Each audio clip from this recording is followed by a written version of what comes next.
is Thorwald Franke, and in this video I want to present my recent book. Its German title roughly translates to Critical History of the Opinions and Hypotheses on Plato's Atlantis, from Antiquity via the Middle Ages to Modernity. Usually, the history of Atlantis hypothesis is presented to us in the following way. In Antiquity, almost nobody considered Atlantis a real place. In the Middle Ages, nobody wrote about Atlantis. And with the discovery of America, the number of crazy localization hypotheses all over the world exploded. Yet academics always considered Atlantis an invention. But to say it shortly, this depiction of the history of Atlantis hypothesis is wrong, totally wrong. Numerous big and small errors, as well as of Atlantis skeptics and Atlantis supporters, have to be corrected. In Antiquity, it is not at all the case that almost no one considered Atlantis to be real. The opposite holds true.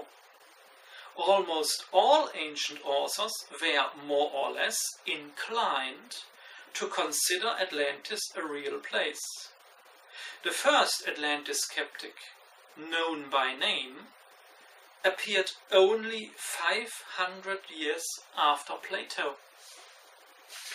My new book thoroughly clarifies the wrong perceptions of Atlantis skeptic academics. Frequently, these wrong perceptions were already met by criticism of other academics, yet their criticism did not become known. On the other hand, there are also many wrong perceptions on the side of Atlantis supporters. Atlantis supporters often believe in traces of Atlantis in various ancient texts, where there are none, be it the Bible, the Edda, or the Indian Mahabharata. My book also presents several ancient authors writing about Atlantis, of whom until now nobody has ever heard. For example, the famous physician Galenus, or Martianus Capella, who was important for handing down ancient knowledge to the Middle Ages. Also an important author for the later Middle Ages was Calcidius, who translated Plato's dialogue Timaeus into Latin. Less known is that Calcidius added a commentary to his translation in which he expressed his perception of the Atlantis story. Even more interesting are numerous ancient authors who did not mention Atlantis explicitly, but came so close to the topic in their writings that we can conclude that they must have considered Atlantis to be real. So far, practically nobody dealt with these authors. Also, they are many and important. Such authors can, for example, be found in connection with the debate between the Platonic philosophy and emerging Christianity. Christian authors sometimes believed that the world was created only a few thousands of years ago, and that Egyptian sources were not reliable, because these Christian authors despised Egypt as a place of polytheism. The Platonic philosophers answered to these Christian authors that the world is 9,000 years old and older, and they relied on knowledge from Egypt. by which they obviously relied on Plato's dialogue Timaeus and the Atlantis story, also they did not always say this explicitly. In the Middle Ages, we are astonished to find many authors writing about Plato's Atlantis if we have a closer look. One reason for this is the fact that the Middle Ages, of all the dialogues of Plato, did practically know only the dialogue Timaeus, in which the introduction to the Atlantis story is contained. So we can say that in the Middle Ages no one could avoid Atlantis. In the 11th and 12th century, the adherents of the so-called School of Chartres felt a special obligation towards Plato and his philosophy. The founder of this school, Bernard of Chartres, made clear that he considered Atlantis to be real. He connected Plato's ideas of prehistory with the Christian concept of paradise. Since the paradise was considered real in the Middle Ages, so was Plato's Atlantis in the eyes of Bernard of Chartres. The most famous scholar of the School of Chartres was William of Conches. William of Conches made a different choice and rejected the existence of Atlantis explicitly. Yet he did not give any reasons for this. At the same time, William of Conches had no problem to believe in Plato's primeval Athens from the same Atlantis story, and he also speculated about an age of the world of 15,000 years. Plato's Atlantis was also mentioned in numerous geographical works of the Middle Ages, such as the work of Honorius Augustodunensis or of Walter von Metz. With the year 1200, the intellectual climate of the Middle Ages started to change. First, Plato became replaced by Aristotle as the leading philosopher. This pushed back the engagement with Plato and Plato's Atlantis. Yet, it has to be noted that Aristotle did not speak out against the existence of Atlantis. The opinion that in the Middle Ages, allegedly, nobody dealt with Plato's Atlantis because Aristotle, allegedly, was against the existence of Atlantis is clearly wrong. This error came into being only in the 19th century and prevails in many publications until today. Another reason for the change of the intellectual climate was that around the year 1250 the Church intensified Inquisition. Thus, it became more difficult to talk of an age of the world other than the biblical age of the world, which medieval theologians thought to be only some few thousands of years old. In this time, numerous scholars started to interpret the 9,000 years of Plato's Atlantis story as moon years, that is, months, in order to be able to continue to talk about Atlantis as a real place without being disturbed by Inquisition.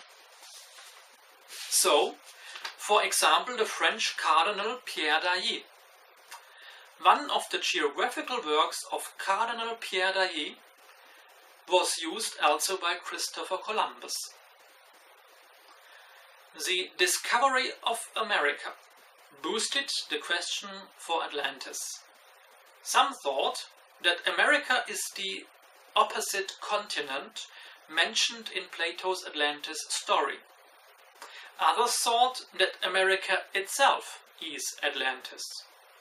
Yet, differently to what many believe today, the number of crazy localization hypotheses did not yet explode at this time. It was only that the literal location in the Atlantic Ocean was extended to the possibility that America, seen as an island in the Atlantic, could have been Atlantis. The unleashing of the crazy variety of localization hypotheses happened only during the 19th century. This is very late, when academic scholarship turned its back on the question of Atlantis, thus abandoning the question to pseudoscience. There always had been a certain skepticism against the existence of Atlantis, yet always the inclination towards Atlantis as a real place prevailed. Only at the end of the 18th and the beginning of the 19th century, the balance among academics tilted towards skepticism. Furthermore, it was believed now to know for certain that Atlantis did not exist, whereas doubts in previous times had always been uncertain doubts. A first milestone in establishing the doubts was set by the German Michael Hissmann in 1781. Yet even after Hissmann, the opinions differed widely, also among academics. Nevertheless, in 1855, Professor Franz Susemil from Greifswald in Germany claimed without much further ado that an academic tradition had developed, which allegedly said that Atlantis is an invention. Also, there was no such academic tradition. The opinion of Franz Susemil prevailed. It is highly interesting to see which fundamental mistakes Franz Susemil made in his argument against the existence of Plato's Atlantis.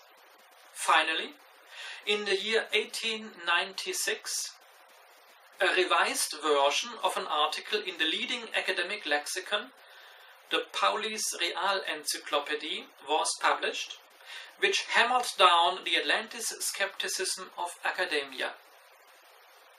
In this article, also the completely wrong argument was used that Aristotle allegedly spoke out against the existence of Plato's Atlantis.